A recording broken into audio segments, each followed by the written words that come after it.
Assalamualaikum warahmatullahi wabarakatuh. Muslimin muslimat sidang penonton yang dirahmati oleh Allah Subhanahu wa taala sekalian. Marilah sama-sama kita memulakan pertemuan kita pada malam ini dengan nama Allah Subhanahu wa taala. Mudah-mudahan sepanjang kita bersama-sama kita dalam rahmat dan bimbingan daripada Allah Subhanahu wa taala, dan ilmu yang kita pelajari diberkati oleh Allah dan kita sama-sama dapat amalkan dalam kehidupan kita insya-Allah. A'udzu billahi minasyaitonir rajim. Bismillahirrahmanirrahim. Alhamdulillahi rabbil alamin wa bihi nasta'in wassalatu wassalamu ala rasulil amin asyrafil anbiya'i wal mursalin wa ala alihi wa sahbihi ajma'in. Asyhadu an la ilaha illallah wahdahu la syarika lah wa asyhadu anna sayyidana Muhammadan abduhu wa rasuluh. Allahumma salli ala sayyidina Muhammad wa ala alihi wa sahbihi wa barik wa sallim. Subhanaka la ilma lana illa ma 'allamtana innaka antal alimul hakim. Qala rabbi shrah li sadri wa yassir li amri wahlul 'uqdatam min lisani yafqahu qawli. Rabbana zidna ilman nafi'a warzuqna fahman wasi'a. Ya Allah Tuhan kami, tambahkan kepada kami ilmu yang memberi manfaat kepada kami, kehidupan kami dunia dan akhirat, dan rezekikan kepada kami kefahaman yang luas tentang agama-Mu. Allahumma ja'alna min ulama'il amilin. Ya Allah, jadikan kami hamba-hamba-Mu yang beramal dengan ilmu yang kami pelajari. Allahumma ja'alna minal mukhlasin. Allahumma ja'alna minal ladzina yastami'una al-qawla fayattabi'una ahsanah. Allahumma faqqihna fid din wa 'allimna at-ta'wil wahdina siratal mustaqim bi rahmatika ya arhamar rahimin. Na'udzu billahi min syururi anfusina wa min sayyiati a'malina. Bismillahilladzi la yadurru ma'a ismihi syai'un fil ardi wa la fis sama' wa huwas sami'ul 'alim. Na'udzu bi kalimatillahi tammati min syarri ma khalaqa. Allahumma inna nas'aluka al-'afiyah fid dunya wal akhirah bi rahmatika ya arhamar rahimin. Amin ya rabbal alamin. Wala haula wala quwwata illa billahil aliyyil azim. Amma ba'd. Muslimin muslimat sidang penonton yang dirahmati oleh Allah Subhanahu wa taala sekalian, marilah sama-sama kita melafazkan alhamdulillahi rabbil alamin kehadrat Allah Subhanahu wa taala, kerana pada malam ini kita masih lagi dapat bertemu pada malam ini untuk kita sama-sama meneruskan pengajian kita pada malam ini. Jadi mudah-mudahan sepanjang kita bersama-sama ini kita sentiasa di dalam rahmat dan kasih sayang Allah Subhanahu wa taala, dan seterusnya apa yang kita akan bincangkan pada malam ini sama-sama dapat kita fahami dengan baik, dan seterusnya yang paling penting adalah kita dapat mengamalkannya dalam kehidupan kita insya-Allah.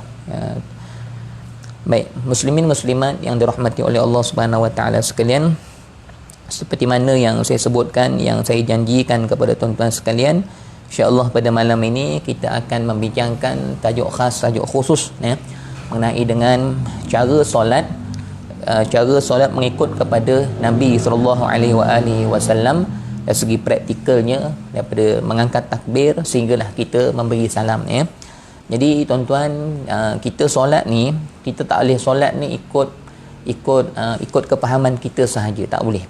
Mana kita solat ni kita kena ikut apa yang Nabi SAW telah tunjukkan kepada kita. Kalau kita solat tidak berpandukan kepada apa yang Nabi ajarkan kepada kita, maka perbuatan tersebut menjadi dua tuan-tuan Sama ada perbuatan kita itu menjadikan perkara itu sia-sia, tidak ada pahala kerana apa yang kita buat itu tidak diajar oleh Nabi, ataupun perbuatan kita itu mungkin sampai kadang-kadang boleh membatalkan solat tanpa kita sedar. Jadi sebab itulah kita kena belajar, kena ada ilmunya, supaya sekalian gerak-geri solat kita itu beroleh pahala. Bila mana apa yang kita buat ini bersandar kepada dalil, bersandar kepada ilmu, bersandar kepada apa yang Nabi ajar, barulah kita beroleh pahala. Kalau kita main buat sahaja, kita tak tahu kita buat ni Nabi ajar ke, Nabi tak ajar ke, ataupun kita solat ni kita sekadar ikut-ikutan. Daripada kecil lagi memang kita solat ni, kita tengok orang sebelah solat macam tu, kita pun solat macam tu kan. Jadi solat begitu kata ulama tidak ada pahalanya. Kenapa? Kerana kita solat dalam keadaan jahil. Kenapa? Kerana kita solat dalam keadaan tidak ada sandaran ilmu. Maknanya kalau kita angkat takbir ni, yang kita buat ni Pernahkah kita belajar? Kan tangan kita tu yang kita duk angkat tu, pernahkah kita tahu Nabi angkat macam ni ataupun bagaimana? Ataupun kita main angkat je. Yang kita tahu angkat tangan, angkat sahaja kan, sedangkan kita tidak mengetahui dalilnya. Jadi sebab itulah Nabi SAW menekankan kepada kita tentang hadisnya. Kata Nabi SAW, sallu kama ra'aitumuni usalli, kata Nabi nah. Jadi hendaklah kamu sembahyang, kata Nabi, sembahyanglah kamu. Nabi suruh kita sembahyang, tetapi Nabi letakkan sebagai ikutannya, Nabi kata kama ra'aitumuni usalli, sembahyanglah kamu seperti mana kamu tengok aku sembahyang. Jadi kita sembahyang ni seperti mana yang kita faham Nabi sembahyang. Bukannya kita sembahyang ni seperti mana orang sebelah sembahyang. Bukannya kita sembahyang ni macam ayah kita sembahyang, macam mak kita sembahyang, tak. Jadi kita sembahyang ni seperti mana kita tengok Nabi SAW sembahyang. Cumanya pada hari ini Nabi sudah tidak ada. Jadi kita melihat kepada dalil-dalil hadis-hadis yang telah disebut oleh para sahabat dan disebutkan oleh Nabi SAW sendiri yang perlu kita belajar, supaya solat kita ini benar-benar dalam keredaan Allah, dan solat kita ini benar-benar bersandarkan kepada dalil Quran dan hadis, dan supaya mendapat benar-benar pahala di sisi Allah Subhanahu Wa Taala, tuan-tuan ya. Baik, jadi kita ni dalam keadaan solat ni sedikit mukadimah sebelum kita masuk kepada pergerakan-pergerakan solat itu daripada awal sampai ke akhirnya. Saya nak bagi semangat dululah kan, supaya kita ni bila kita nak buat ni, kita rasa semangat nak buat maknanya tak adalah kita kata ialah kalau solat tidak sempurna pun tak ada apa-apa, sekadar sunat dan sebagainya kan. Jadi saya nak sebutkan sedikit rangsanganlah kepada kita supaya kita ni bersungguh-sungguh dalam solat. Pertama saya nak sebut, kita ni nak kena solat yang terbaik, kerana itulah hubungan khusus kita dengan Allah Subhanahu Wa Taala. Bahkan dalam banyak-banyak amal ibadat yang paling besar, yang paling agung pada pandangan Allah adalah solat. Kerana itulah kalau kita tengok setiap hari kita ni tidak ada ibadah yang Allah wajibkan setiap hari kita melainkan solat. Dalam keadaan rukun Islam yang 5 itu kan, yang wajib kepada kita, yang kita setiap hari kita tak akan tinggalkan ialah solat. Adapun yang lain-lain itu ada waktu-waktunya kan. Adapun solat ni adalah pekerjaan wajib yang menjadi hubungan penting kita dengan Allah Subhanahu Wa Taala pada setiap hari. Oleh kerana itulah kita ni mesti menunaikan solat dengan sesempurna yang mungkin ya. Kenapa yang kita nak sangat tunai solat sebaik-baik yang mungkin ni? Kerana disitulah pandangan Allah kepada sekalian hamba-Nya kan? Dan bila kita membaiki solat kita dengan solat yang sebaik-baiknya, solat yang benar-benar Allah Subhanahu Wa Taala kasih dan sebagainya, maka solat itu akan menjadi kepada kita, menjadi syafaat kepada kita dunia dan akhirat. Kerana bila kita solat dengan bersungguh-sungguh, bererti kita ni adalah orang yang sayang kepada Allah Subhanahu Wa Taala. Orang-orang yang ada perasaan dengan Allah, maka dia akan solat bersungguh-sungguh, kerana dalam solat itulah Allah Subhanahu Wa Taala menyaksikan diri dia sebagai hamba, bagaimana dia menyembahkan diri dia kepada Allah Subhanahu Wa Taala. Sebab tu dipanggil sembahyang, menyembah Allah Subhanahu Wa Taala. Jadi solat itulah kita nak menunjukkan kehambaan kita, ataupun sebagai tanda kita bersyukur kepada Allah. Dalam solat itulah kita menyatakan kehambaan kita yang sebenar-benarnya kepada Allah Subhanahu Wa Taala. Jadi bila solat kita solat yang benar-benar berkualiti, maka bertambahlah kasih sayang Allah Subhanahu Wa Taala kepada kita. Dan bila Allah bertambah sayang kepada kita, maka semakin baiklah kehidupan kita, semakin dekatlah rahmat, pertolongan, kasih sayang Allah Subhanahu Wa Taala kepada kita semua. Dan pada hakikatnya hari ni tuan-tuan hari ni mungkin hidup kita ni seringkali ditinggalkan oleh Allah, seringkali diabaikan oleh Allah, kerana mungkin kita hari ni seringkali mengabaikan hubungan kita dengan Allah, yang ini hubungan solat. Hari ni kita banyak masalah kerana kita sendiri tidak menjaga hubungan dengan Allah dalam solat.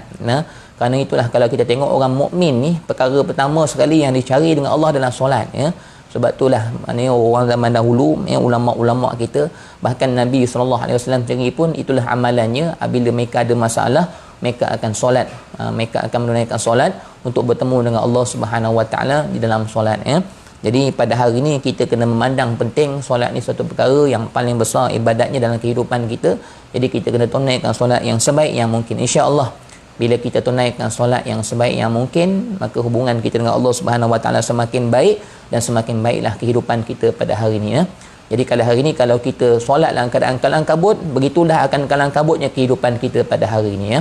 Hari ini kalau kita solat dalam keadaan kita tidak bersungguh-sungguh kepada Allah, begitulah Allah juga tidak akan bersungguh-sungguh dalam kehidupan kita.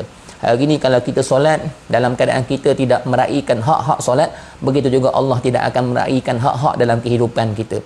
Hari ini kita berdoa, kita minta, mohon kepada Allah, tapi seringkali Allah Subhanahu Wa Taala tidak mendengar rintihan kita. Kenapa? Kerana mungkin dalam solat kita sendiri tidak menjaga tentang pandangan Allah, tentang pendengaran Allah kepada bacaan kita, kepada hati kita, kelalaian kita dan sebagainya. Sebab tu kalau berlaku sebarang masalah dalam kehidupan kita, kembalilah kepada solat kita. Mungkin solat kita ada masalah yang menyebabkan kehidupan kita tidak mendapat naungan rahmat, keberkatan di sisi Allah Subhanahu Wa Taala. Jadi insya-Allah kita akan sebutkan juga mengenai dengan solat ni tentang hubungan khas hati dengan Allah, tapi mungkin pada kuliah-kuliah yang akan datang nantilah tuan-tuan ya. Cuma secara ringkasnya saya nak sebut dengan tuan-tuan sekalian, untuk mendapatkan kesempurnaan solat kita mesti melakukan 3 perkara nah. 3 perkara ni mesti bila kita nak solat ni kita kena ada 3 perkara ni. Insya-Allah kita akan mendapat solat yang benar-benar dikasihi oleh Allah dan semakin menambahkan dekatnya diri kita kepada Allah nah. Dan solat ni tidak ada manfaat bila kita solat begitu lama ya, 20 tahun, 30 tahun, tidak ada apa-apa manfaat kalau solat itu tidak menambahkan dekat diri kita kepada Allah Subhanahu Wa Taala nah. Yang kita nak adalah solat yang kita sentiasa tunaikan dan sentiasalah Allah Subhanahu Wa Taala mengasihi kita dan semakin kita dekat kepada Allah dengan solat-solat yang kita lakukan insya-Allah nah. Baik, jadi 3 keadaan tu. Maknanya setiap kali kita solat kita mesti kena ada 3 keadaan. Yang pertama, untuk mendapatkan solat yang benar-benar dalam pandangan Allah dan dikasihi oleh Allah, yang pertama tuan-tuan dan perempuan mata Allah sekalian, mestilah kita solat pada awal waktu. Untuk kita tunaikan solat, jangan kita ajarkan lagi diri kita ni solat di pertengahan waktu, di hujung waktu dan sebagainya. Kita raikan panggilan Allah secepat yang mungkin. Insya-Allah doa kita juga akan diraikan oleh Allah secepat yang mungkin. Hari ni kita berdoa, kita mengeluh, ya Allah kenapa aku berdoa kau tidak makbulkan, kau tidak makbulkan secepat yang mungkin, aku perlukan hajat ni tapi Allah melambatkan hajat kita. Mungkin kerana kita sendiri mengabaikan panggilan-panggilan Allah, seruan-seruan Allah, bagaimana Allah Subhanahu Wa Taala nak meraihkan seruan-seruan kita, doa-doa kita kepada Allah Subhanahu Wa Taala nah. Jadi untuk dapatkan solat yang paling sempurna, solat dah di awal waktu, tu yang pertama. Secara ringkasnya saya sebutkan begitu nah. Kerana Nabi SAW berfirman, kan, minta maaf, Nabi SAW bersabda, ayul a'mali afdal. Ketika mari tanya kepada Nabi, wahai Rasulullah SAW, apakah amal yang paling afdal? Kata Nabi SAW, as-salatu fi awwali waqtiha.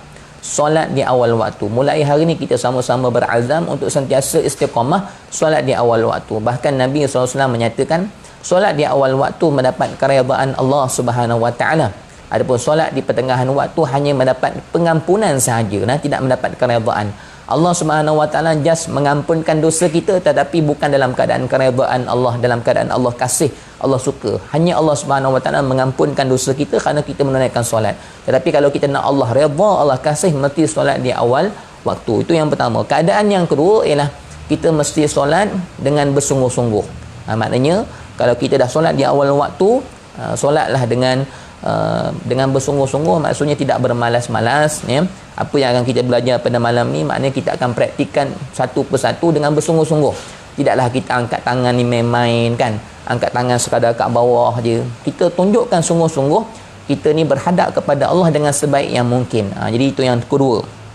Dan yang ketiga, untuk mendapatkan solat yang sempurna adalah mestilah solat dengan hati yang hadir hati yang khusyuk kepada Allah Subhanahu Wa Taala. Insya-Allah 3 perkara ni tuan-tuan dan puan-puan, kalau kita sama-sama amalkan, kita akan nampak perubahan dalam hidup kita. Percayalah tuan-tuan ya. Bila kita membaiki hubungan kita dengan Allah, khasnya dalam bab solat ni, kita akan tengok berapa banyak hidup kita akan dipermudahkan oleh Allah. Percaya dan yakinlah tuan-tuan ya. Hari ni hidup kita mungkin susah kerana mungkin kita solat bagaimana dengan Allah Subhanahu Wa Taala. Saya ulang balik, solat di awal waktu, dan solatlah dengan bersungguh-sungguh, sujud dengan bersungguh-sungguh sujud, angkat takbir dengan bersungguh-sungguh angkat takbir. Biar Allah tengok pergerakan kita ni pergerakan yang sempurna, bukan pergerakan orang-orang yang malas solat dan sebagainya. Berdiri dengan bersungguh-sungguh. Dan yang ketiga, solatlah dalam keadaan benar-benar hati hadir, hati menghadap kepada Allah Subhanahu Wa Taala, insya-Allah tuan-tuan ya. Jadi mudah-mudahan Allah permudahkan kita dan Allah beri kekuatan kepada kita untuk kita amalkan apa yang saya sebutkan kepada kita sama-sama pada malam ni, insya-Allah ya. Baik, jadi seterusnya tuan-tuan dan puan-puan, kita nak mulalah ya. Nak mula masuk kepada praktikal solat. Jadi saya harapkan tuan-tuan dan puan-puan tolong share lah tolong share live kuliah ni kan, kerana kita mungkin jarang-jarang nak berjumpa dengan kuliah yang menerangkan cara solat Nabi daripada angkat takbir sampai bagi salam ni. Dan sebenarnya inilah suatu medium ataupun suatu kemudahan yang Allah Subhanahu Wa Taala berikan kepada kita di akhir zaman. Umat-umat zaman dulu tak ada, tuan-tuan.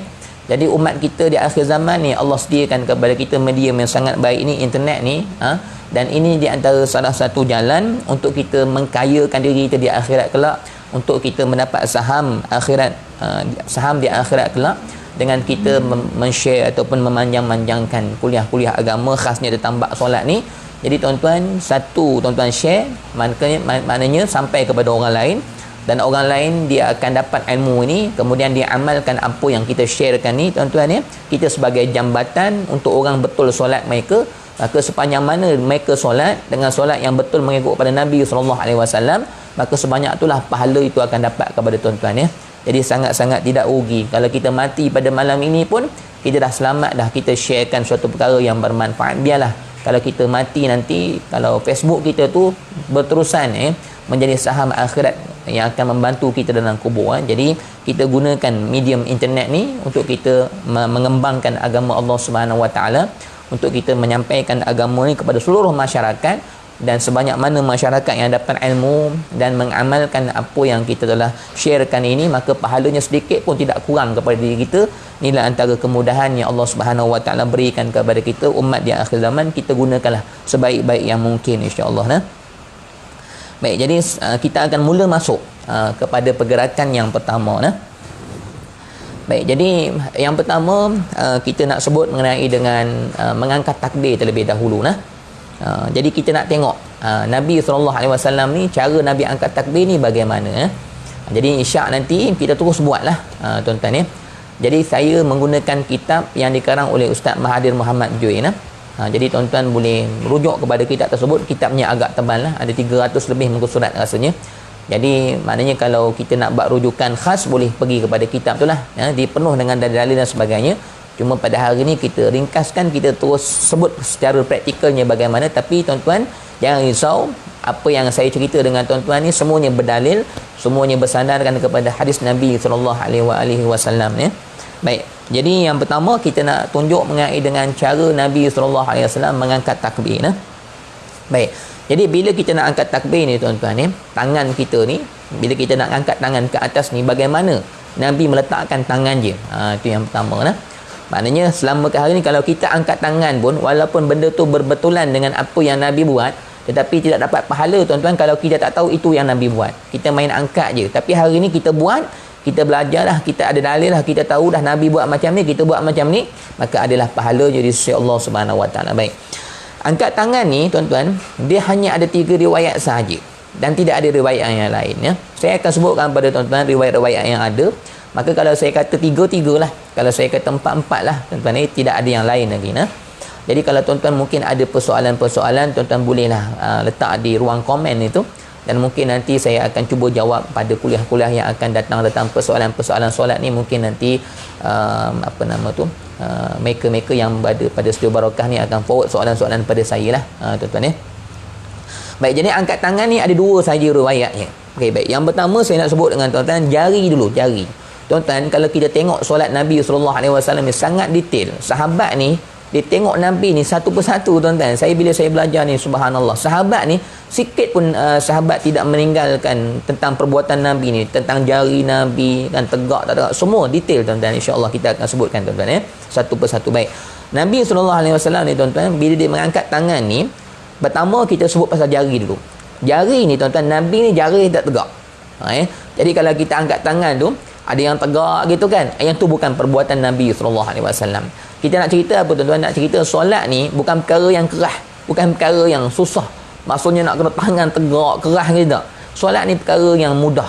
Maksudnya tidak, Nabi tidak mengajarkan kita perkara-perkara yang berat-berat dalam agama. Mudah, tuan-tuan. Yang pertama, jari ni tuan-tuan jangan tegak sangat dan tidaklah terlalu bawah sangat. Tu macam malas sangat pula, tuan-tuan. Tak gitu saja, tu malas sangat. Maksudnya Nabi angkat jari dia tapi tidak terlalu tegak dan tidak terlalu bawah, dan sekadar sahaja sebagai manusia biasa. Macam saya sebut, macam yang saya tengah tunjuk dekat tuan-tuan sekarang ni, sekadar begini sajalah, tuan-tuan. Itu yang pertama, jari. Yang kedua, tuan-tuan, masa Nabi angkat takbir ni, jari Nabi ni tidak kembang. Jadi kita janganlah Allah gitu kan, jangan kita kembang ataupun jangan kita rapat. Rapat gini pun tidak. Maksudnya Nabi ni sekadar jarak biasa, tangan orang biasa, tuan-tuan ya. Jadi macam ni dah tangan Nabi SAW. Jadi kita tak perlu susah nak tegakkan, nak kembang sangat. Kita angkat sekadar biasa saja begini, tuan-tuan ya. Baik. Dan nak letak ni kat mana? Ni ada riwayat daripada Nabi SAW, tuan-tuan ya. Dia kenapa jadi banyak keadaan tu? Sebab Nabi ni, perbuatan Nabi ni kadang-kadang Nabi buat macam ni, kadang-kadang Nabi buat dengan cara lain. Sebab tu ada beberapa riwayat ya. Jadi nanti kita akan sebutkan mazhab Syafi'i pakai yang mana. Kita tak nak campur aduk juga, cuma saya akan ceritakan juga ilmu-ilmunya untuk pengetahuan kita. Tapi bukan saya nak suruh tuan-tuan beramal ikut dan saja nah. Kita pakai mazhab Syafi'i sahajalah. Dalam perkara ni kita boleh buat dua-dua, ni tak ada masalah nah. Yang pertama, tangan Nabi ni, pertama kata Nabi yang disebutkan, maksudnya tangan Nabi ni, ibu jari Nabi ni berada pada telinga Nabi. Jadi ini yang pertama, maksudnya Nabi angkat tangan begini. Tapak tangan tuan-tuan ni, tapak tangan ni jangan kita angkat macam ni. Ni orang Melayu kadang-kadang ada yang angkat tangan dia macam ni. Jadi yang ni pun tidak ada dalam riwayat Nabi SAW. Tuan-tuan, kita kena faham, bila kita menghadap kepada Allah ni, bukan sekadar dada saja menghadap kepada Allah, seluruh anggota kita mesti menghadap kepada Allah. Tangan ni pun nak menghadap kiblat juga. Jadi jangan tangan ni begini. Jadi tangan ni kalau begini dia tidak menghadap kiblat. Jadi kita nak semua menghadap kiblat. Jadi maknanya tapak tangan kita ni mesti macam ni, tuan-tuan ya. Jadi tuan-tuan dalam yang online ni boleh buat di rumah walaupun saya tak nampak, tuan-tuan pakat-pakat buat belakalah, tuan-tuan ya. Baik, jadi angkat tangannya menghadap kiblat begini. Jangan begini nah. Dan ibu jari ni setinggi cuping telinga, tuan-tuan, di sini. Ini satu riwayat nah. Ini satu. Kemudian yang kedua maknanya di sini, tuan-tuan ya, di sini. Yang kedua maksudnya berada di cuping telinga juga, tetapi tidak sampai tersentuh. Jarak sikit di sini. Allah, di sini pun boleh. Ini riwayat yang kedua. Yang pertama tadi dekat sini, maksudnya sampaikan ibu jari ni hampir-hampir ke cuping telinga. Ni yang biasa kita buat lah. Dan kita biasanya ambil yang ni lah. Kebiasaan kita akan pakai yang ni ya? Tak ada masalah. Baik, kemudian yang kedua begini. Dan yang ketiga, tiga riwayat saja, tidak ada riwayat yang lain. Yang ketiga adalah disebut dalam hadis, tuan-tuan ya, Bukhari, dalam hadis Bukhari, Nabi SAW ni, ujung jari Nabi ni sama dengan bahu, mankibai, maksudnya sama dengan bahu Nabi. Maksudnya Nabi angkat tangan begini. Maksudnya ujung jari dengan bahu ni sama. Ni yang ketiga. Saya ulang balik, tuan-tuan ya. Yang pertama di sini, yang kedua agak jarak sikit daripada telinga tapi tetap sama dengan telinga tapi tidak sampai menyentuh telinga. Yang kedua, yang ketiga di sini. Maksudnya Allah di sini sahaja, tuan-tuan ya. Jadi inilah kedudukan tangan jari Nabi SAW ketika mana mengangkat takbir. Jadi kita biasa pakai yang inilah, tuan-tuan kita nah. Baik, perempuan, orang perempuan dia afdalnya sentiasa dia rapat-rapatkan. Orang perempuan dia lain.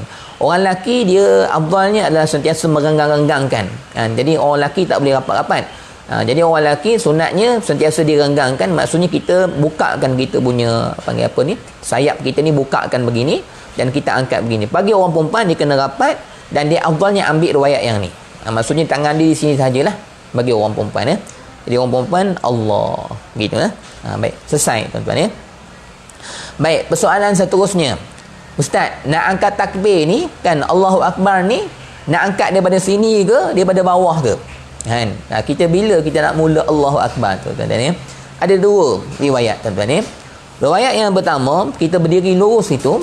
Ketika mana kita tuan-tuan berdiri, daripada tangan bawah ni tuan-tuan sebut Allah, maksudnya daripada bawah ya. Allahu Akbar. Itu yang pertama. Yang kedua ialah tuan-tuan angkat tangan dulu. Angkat, bagi tangan tuan-tuan ada kat telinga ni dulu, ataupun di antara apa nama tu, antara bahu ni, letak dulu. Dah letak baru Allah. Di sini baru sebut Allah.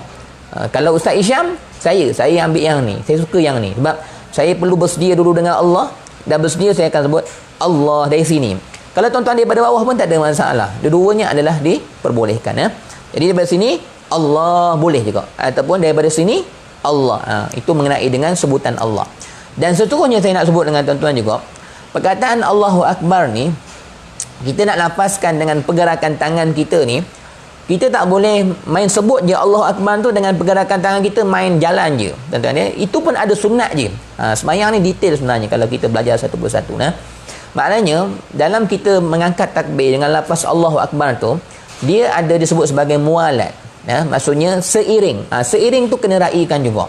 Jadi jangan Allahu Akbarnya disebutkan Allah Akbar tapi tangan kita tak mana-mana duduknya. Ataupun kita rokok dengan Allahu Akbar, Allahu Akbarnya dah habis, rokok tak selesai lagi. Itu maknanya tidak ada mualat, tidak dapat pahala sunat dalam menyebutkan Allahu Akbar. Nah, jadi kalau kita nak sebutkan Allahu Akbar dengan pergerakan tangan kita ni biar seiringan.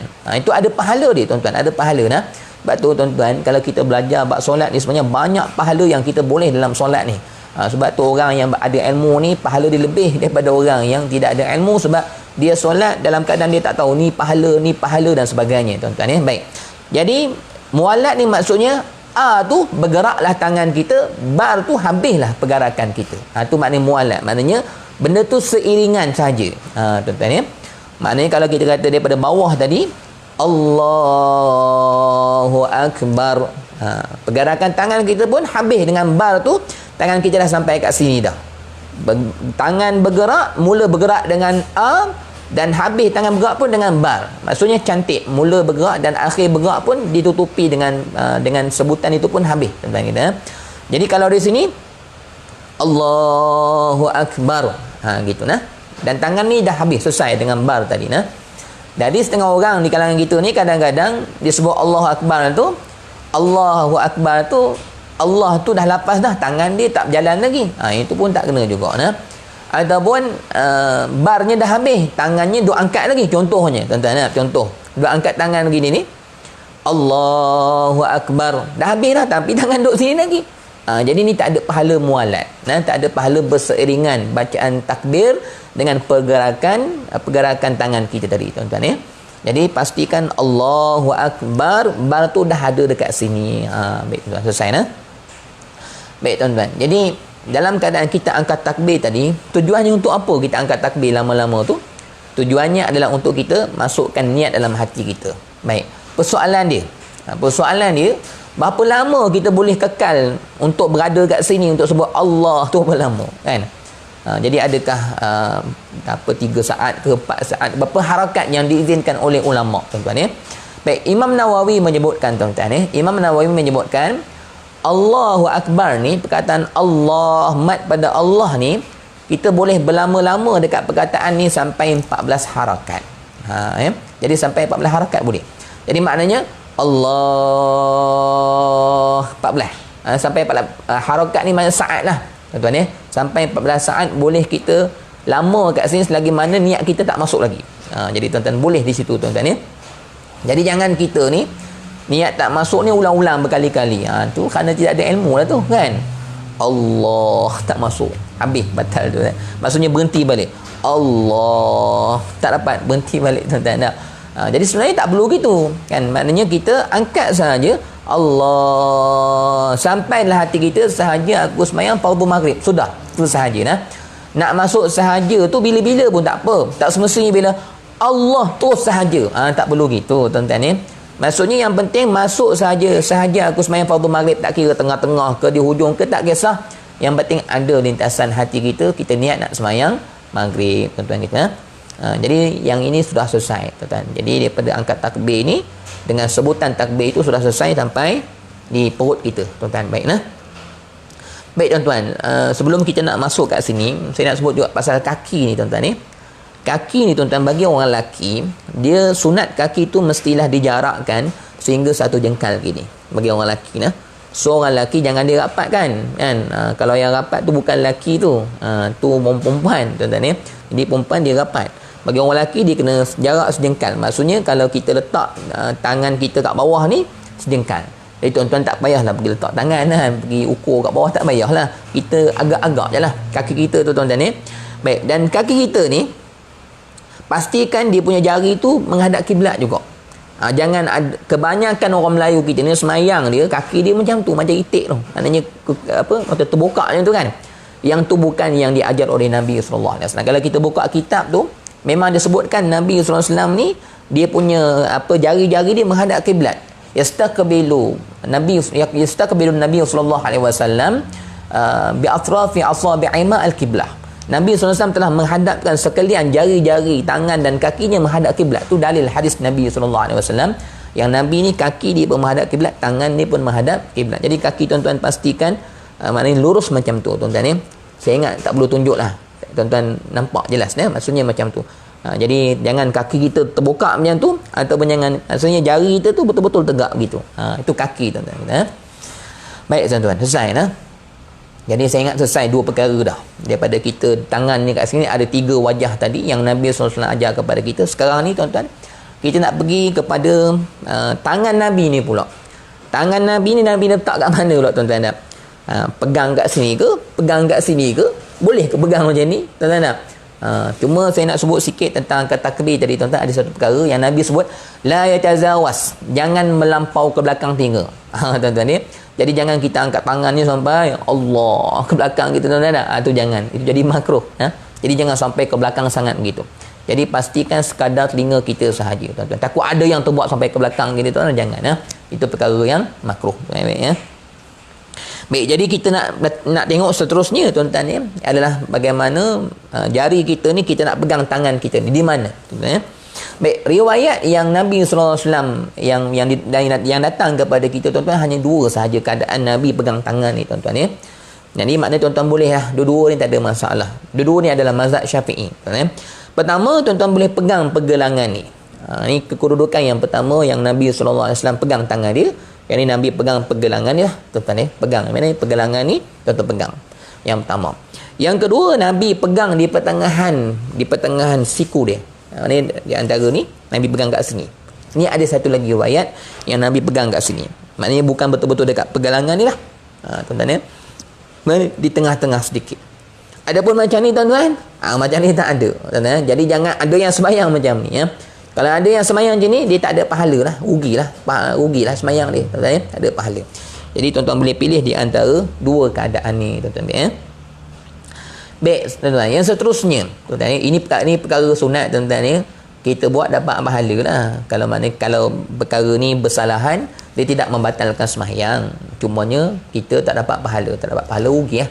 Jadi sembahyang kita ni tampak tak indah, tak cantik lah dengan perkara sunat. Banyak perkara sunat yang kita tak ada tuan-tuan ya. Jadi kalau kita kata yang kereta tuan-tuan tak, kereta asal kita beli cantik dah, kita tukar sport ring tuan-tuan tak, kita hias bom minyak wangi dalam kereta tu tuan-tuan tak, kita cat bagi cantik, metalik dan sebagainya, kita hias, jadi kereta tu semakin menarik. Jadi sembahyang kita ni tuan-tuan, maknanya kalau kita sekadar buat fardu sahaja, jadi maknanya sembahyang tu sekadar itu je lah. Tapi kalau kita banyak buat perkara sunat, dia terhias, maka dia semakin berseri-seri, semakin disukai oleh Allah Subhanahu Wa Taala tuan-tuan ya. Baik, yang seterusnya tuan-tuan ni, tangan kita ni jadi kalau yang letak dia dah selesai, seterusnya tuan-tuan, kita letakkan tangan ni tuan-tuan ya. Jari kita ni, bagaimana pula jari kita ni? Itulah detail tak detailnya Nabi SAW mengajar kita sembahyang tuan-tuan ya. Jari kita ni, kan kita nak letak jari ni 3 ke 2 ke dan sebagainya. Tuan-tuan tak? Baik, yang ni ada 4. Banyak tuan-tuan ya. Jari ni ada 4 keadaan, kita letak macam mana tuan-tuan ya. Baik, riwayat yang pertama tuan-tuan, riwayat yang pertama, jari kita ni 3-3 ke atas ni. Macam ni. Maksudnya 3-3 macam ni lah. Itu yang pertama. Maksudnya Allahu Akbar. Ni 3 ni naik 3-3 kat sini. Tapi Nabi bukan tegak gini. Riwayat tangan Nabi tegak gini tak ada tuan-tuan ya. Keempat riwayat ni tangan Nabi tidak tegak begini. Semuanya menyerong ke bawah. Tetapi cuma menyerong tu ada yang Nabi keluarkan 3 jari. Itu yang satu. Maksudnya yang pertama. Yang kedua, ada keadaannya jari kelingking Nabi ni duduk bawah, 2 je keluar. Ada yang keluar 3, ada yang keluar 2 sahaja. Ni yang kedua tuan-tuan ya. Ada juga riwayat yang menyebutkan yang Nabi SAW solat ni tuan-tuan, begitu hebat sahabat memperhatikan sembahyang Nabi SAW tuan-tuan ya. Ada dalam keadaan yang ketiga, Nabi solat ni tuan-tuan, 2 kat bawah, 1 kat atas. Gitu tuan-tuan ya. Jadi maksudnya 1 je lah kat atas tu. Ada keadaannya 2 tuan-tuan begini, dan ada keadaannya begini. Mana 1 pun boleh, 2 pun boleh, 3 pun boleh tuan-tuan. Jadi mudahnya ada keadaannya 3, ada keadaannya 2, ada keadaannya 1 tuan-tuan. Yang keempat, dia ada 4 riwayat tuan-tuan ya. Mana 3, 2, 1, dan yang keempat ada satu riwayat Nabi genggam je. Maksudnya Allahu Akbar, Nabi genggam je. Maknanya tak ada yang naik ke atas, tak ada lah. Semuanya Nabi genggam, pergelangan ni Nabi genggam habis lah. Jadi ini 4 keadaan tuan-tuan ya. Maknanya kata kalau ada orang yang dalam keadaan genggam macam ni pun dikira diperbolehkan, tuan-tuan ya. Tapi cumanya itulah, hari ni masyarakat kita memang mungkin ada yang genggam macam ni kan, betul lah dia buat tu. Cuma kadang-kadang dia tak tahu aku buat ni Nabi buat ke tidak. Dia main buat dia je. Jadi tak ada pahala, tuan-tuan ya. Ibadat kita ni mesti ada dalil, mesti belajar bahawa ada pahala di sisi Allah Subhanahu Wa Taala, tuan-tuan. Baik nah. Jadi saya rasa selesai dah tu, tuan-tuan ya. Ya, segi tangan kita letak dekat mana semua, saya ingat dah selesai dah semua perkara tu, tuan-tuan ya. Kalau tuan-tuan ada sebarang persoalan boleh tanya dalam grup, dalam ruang komen, nanti kita akan tengok balik soalan-soalan tuan-tuan ya. Baik tuan-tuan. Dan seterusnya tuan-tuan, saya ingat mungkin yang nak takhir lagi 3 minit tuan-tuan ya. Yang seterusnya nanti kita akan sambung tuan-tuan sampai bagi salam. Sedetail-detailnya kita akan sebut insya-Allah. Nanti tuan-tuan akan tengok nah, jari Nabi angkat asyhadu alla ilallah tu macam mana kan, kita angkat tegak gitu tuan-tuan. Salah siapa yang angkat tegak begini. Kita selama ni tegak gini tangan kan. Nabi macam mana jari Nabi sebenarnya, kita akan tengok esok Nabi genggam ke tak genggam ke, cincin tak, kita akan tengok tuan-tuan ya sampai selesai. InsyaAllah esok kita cuba selesaikanlah tuan-tuan. InsyaAllah kita akan sambung kuliah ni pada esok hari bersama dengan saya juga insyaAllah tuan-tuan ya. Baik, yang terakhir ni pada malam ni saya ingat saya nak sebut juga dengan tuan-tuan keadaan tangan ni. Tuan-tuan ya, ada yang bawah pusat lah kan, ada yang atas dada dan sebagainya tuan-tuan ya. Baik tuan-tuan, riwayat tentang tangan berada di atas perut ni tuan-tuan, dia ada 5. Kalau campur semua ada 6 sebenarnya tuan-tuan ya. Cuma yang ke-6 ni tidak diiktifak oleh ulama tuan-tuan ya.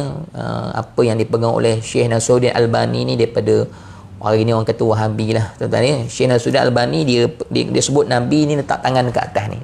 Perkara ni ada khilaf sikit lah. Kita ambil yang 5 lah, yang mu'tabar, yang memang disepakati oleh ulama tuan-tuan. Baiklah, ada 5 keadaan.